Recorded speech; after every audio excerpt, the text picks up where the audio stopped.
नमस्कार बच्चों, आज हम सूरदास जी के पद के बारे में पढ़ेंगे।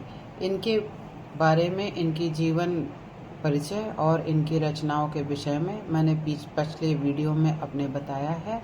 आप नीचे दिए हुए लिंक से देख सकते हैं। आज हम कृष्ण की बाल लीला का वर्णन जो सूरदास जी ने किया है उसके बारे में पढ़ेंगे। सूरदास जी सगुण भक्ति शाखा के प्रमुख कवि माने जाते हैं और उन्होंने कृष्ण जी के जीवन काल के बाल वर्णन को बहुत अधिक प्रमुखता दी है। जैसे कि शोभित कर नवनीत लिए, घुटरुअन चलत रेणु तन मंडित, मुख दधि लेप किए।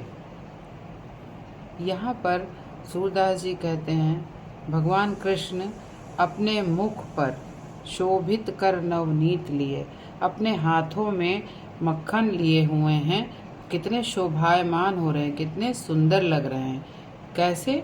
घुटरुअन चलत रेणु तन मंडित, वो अपने घुटनों पर चलते हुए आते हैं और उनके शरीर पर जगह जगह पर रेणु अर्थात धूल लगी हुई है और मुख पर दही का लेप किया हुआ है। कितनी सुंदर छवि बन रही है। उनके चारु कपोल लोल लोचन और उनके सुंदर गालों पर बहुत उतने ही सुंदर नेत्र भी सुशोभित हो रहे हैं और उन्होंने गोरोचन का तिलक अपने माथे पर दिया हुआ है। यही नहीं, लट लटकन मन मत्त मधुगन, और उनके चेहरे पर जो लट लटकी हुई है, बालों की जो लटें आई हुई हैं, मानो इस तरह लगती हैं जैसे कि मधु पी करके भंवरे मदमस्त हो गए हों। कठुला कंठ वज्र के हरिनक, और उनके गले में बहुत सुंदर माला सुशोभित हो रही है। और इसके अलावा उन्होंने अपने गले में शेर के नाखूनों को भी धारण कर रखा है। राजत रुचिर हिये, जो देखने में बहुत सुंदर प्रतीत हो रहा है, हृदय को बहुत अच्छा लग रहा है। सूरदास जी कहते हैं यह सूर धन्य हो गया, एक पल ही सही जो उसने इस प्रकार के सुख को प्राप्त किया।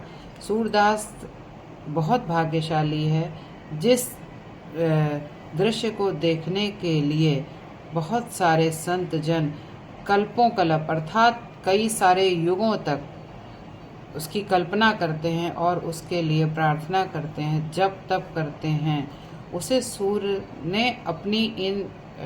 सूरदास जी ने इस सुख को पल भर में ही प्राप्त कर लिया। किस सुख को?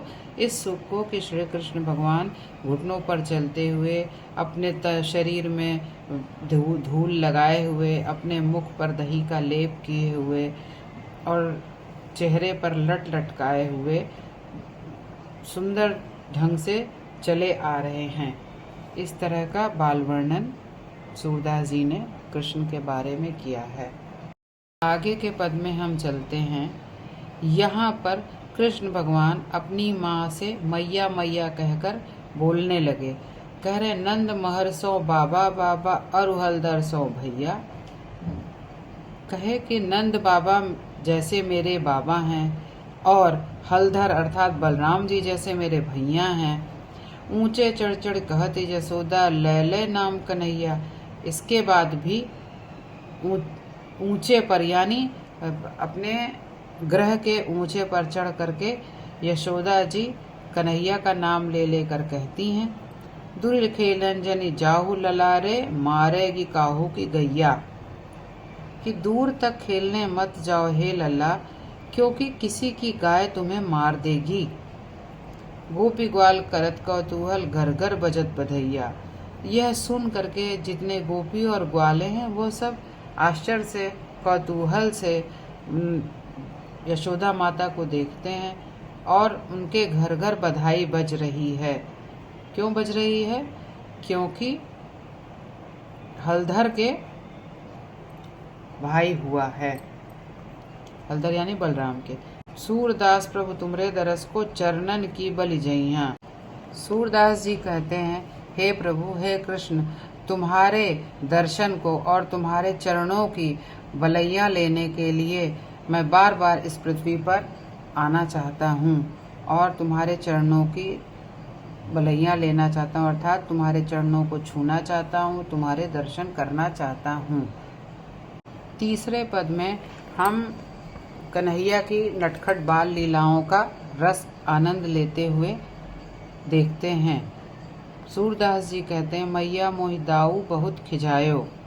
माता यशोदा बैठी हुई हैं और कृष्ण भगवान माता यशोदा से अपने बड़े भाई बलराम की शिकायत करते हुए कहते हैं कि हे माँ, ये दाऊ ये बलराम मुझे बहुत खिजाते हैं। मोसो कहत मोल को लीनो तू जसमति कब जायो। मुझसे कहते हैं कि तुमको तो यशोदा मैया ने मूल लिया है, पैसा दे के लिया है, तुम्हें यशोदा मैया ने कब जन्म दिया है। कहा करो इह रिस्के मारे खेलन हो नहीं जात। इसी कारण से मुझे बहुत अधिक क्रोध आता है और इसी क्रोध के कारण मैं उनके साथ खेलने नहीं जाता हूँ। पुन पुन कहत कौन है माता को है तेरो तात। बार बार मुझे खिजाते हुए कहते हैं कि कौन तुम्हारी माता है और कौन तुम्हारे पिता है। गोरे नंद यशोदा गोरी तू कत श्याम शरीर। कैसे?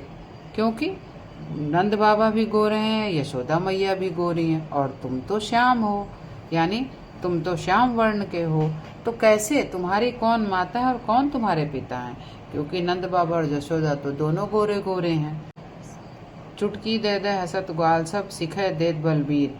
क्योंकि बलराम भैया ने सब ग्वाल बालों को सिखा दिया है, इसलिए सब चुटकी दे देकर हंसते हैं, मतलब मेरी हंसी उड़ाते हैं, मेरा मजाक बनाते हैं। तू मोहि को मारन सीखी दाऊ कबहू नहीं खींचे। इस पर भी माँ तुम मुझी को मारती हो, दाऊ बलराम भैया पर कभी नहीं खींचती हो, कभी भी क्रोध नहीं करती हो। मोहन मुख रिस की ये बातें जसमत सुन सुन रीझे। यशोदा जी कान्हा के मुख से इस तरह की गुस्से की बातें सुन सुनकर उन पर बार बार रीझती हैं, बार बार प्रसन्न होती हैं, बार बार न्यौछावर होती हैं। सुनो कान बलभद्र चबाई जन्मत ही को धूत। कहती हैं कि सुनो कान्हा, ये बलभद्र तो जन्म से ही धूर्त है। सूर श्याम मोहि गोधन की सो हौ माता तू पूत। सूरदास जी कहते हैं, माता यशोदा कहती हैं कि मुझे गोधन अर्थात गायों के सौगंध है कि मैं ही तुम्हारी माता हूँ और तुम ही मेरे पुत्र हो। इस तरह कई प्रकार से माता श्याम को मनाने की कोशिश करती हैं, मन ही मन उन पर रीझती हैं, उनकी बातों पर खुश होती हैं और उन्हें तरह तरह से समझाते हुए उनको प्रसन्न करने की यत्न करती हैं। बच्चों, अभी हमने सूरदास जी की बाल लीला के पद पढ़ाए। आपको इसमें कुछ भी समझ में ना आया हो तो आप कमेंट करके पूछ सकते हैं, और यदि आपको अर्थ समझ में आया हो, पसंद आया हो तो कृपया लाइक, सब्सक्राइब और शेयर ज़रूर करें। मिलते हैं अगले वीडियो में।